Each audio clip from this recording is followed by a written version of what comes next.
Salut à tous, c'est Dimi Sofri. Aujourd'hui, on va faire le revêtement de la douche. Vous êtes prêts? Vamos! Alors, comme toujours, mon idée, c'est de faire quelque chose de solide, quelque chose de léger, quelque chose de bon marché, quelque chose de quelque chose de bien, quoi.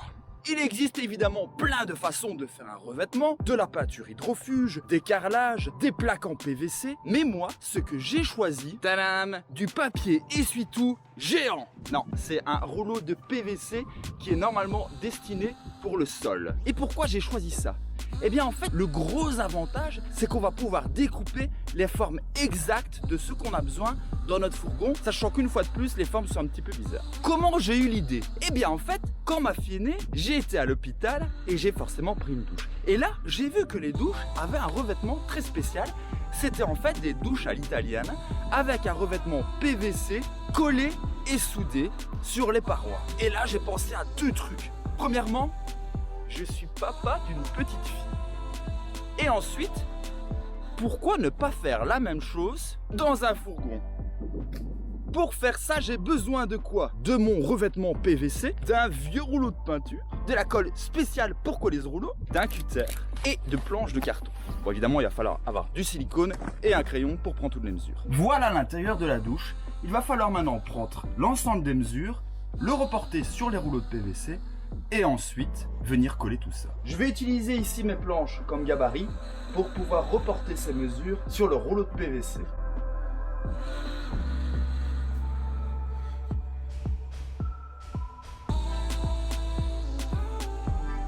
Une fois qu'on a fini le gabarit, il n'y a plus qu'à venir prendre les mesures sur le rouleau.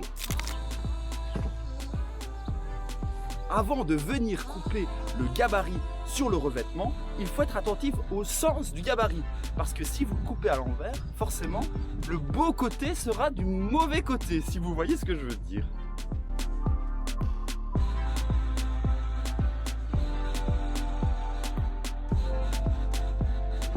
Et maintenant que j'ai mon revêtement, il n'y a plus qu'à venir voir si j'ai les bonnes dimensions, on ne sait jamais, et venir le coller.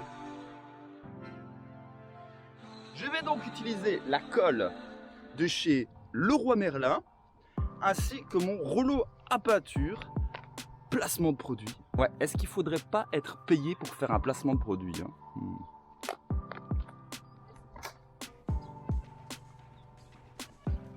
Des pâtes, oui mais des panzani. Je vais donc étaler la colle sur la partie de PVC découpée, mais également sur le support en bois, ce qui va permettre d'être sûr d'avoir de la colle partout et que l'ensemble colle bien et tienne dans le temps.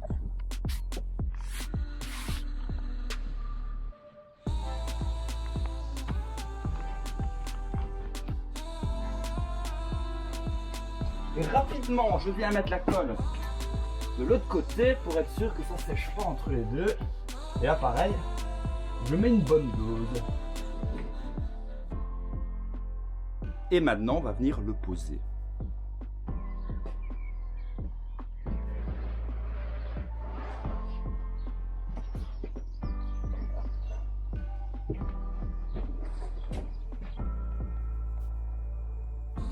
Je vais venir maintenant avec mon cutter pour venir couper les coins, pour être sûr que ça colle vraiment bien dans les angles.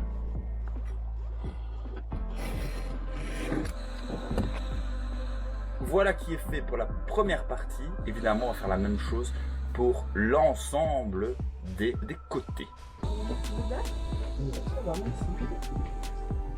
En fait, c'est du parquet que tu as pris pour faire le mur. Ouais, c'est ça.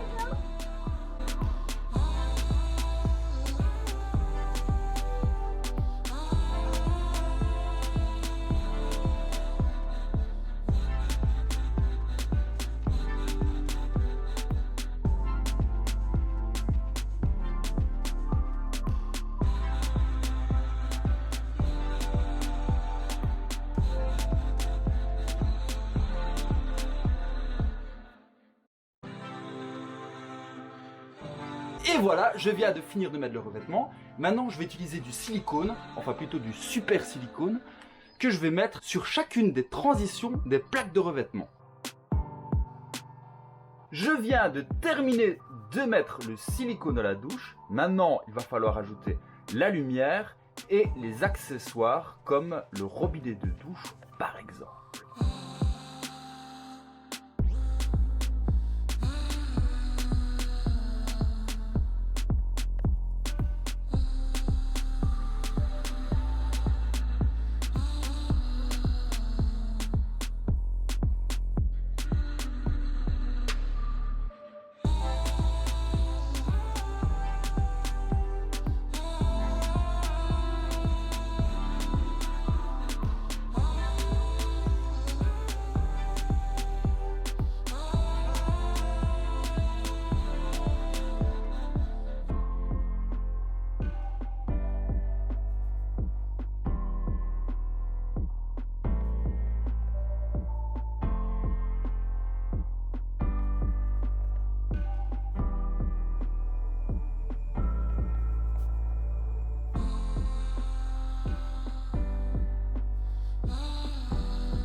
Et voilà le résultat final.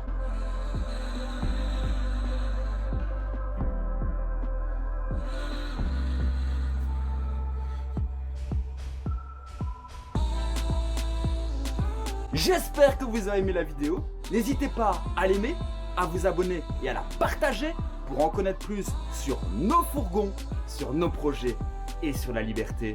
Hasta luego! Na, na, na, na, na, na, na.